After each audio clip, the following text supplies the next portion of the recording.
In today's video, I'm going to teach you how to change your Zoho mail signature. This process is straightforward and allows you to personalize your emails with ease, enhancing how you present yourself professionally.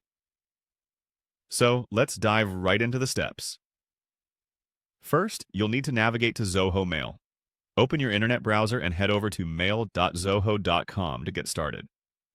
Once you're at the Zoho Mail homepage, log in if you haven't already done so, using your username and password.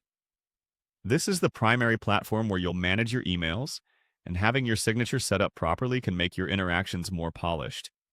Once you're logged in, you should see a settings icon in the top right corner of the page. Go ahead and click on that.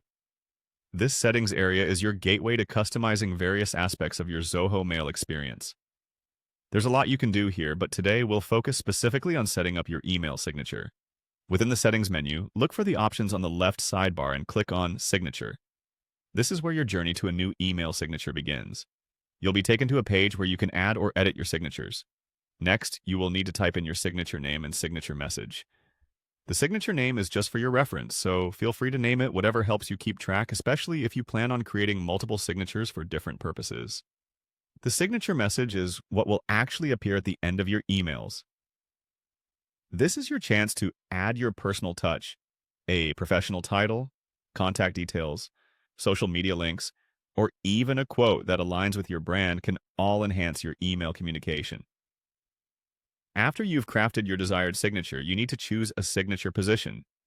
This option allows you to decide where your signature shows up in your email threads. You can choose to have it appear just below your new message or beneath your replies and forwards.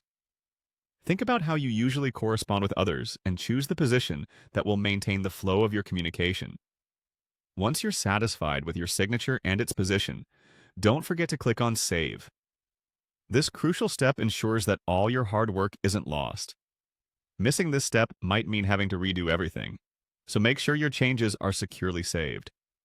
Finally, you're going to select the email signature to be used by default. This choice makes sure your preferred signature is automatically included in your outgoing emails, saving you the time and hassle of manually adding it each time. And there you have it, a new professional-looking email signature in Zoho Mail. This small tweak can greatly enhance the impression you make on the recipients of your emails. Keep experimenting and updating your signature as needed to reflect any changes in your professional life. Thanks for watching, and happy emailing.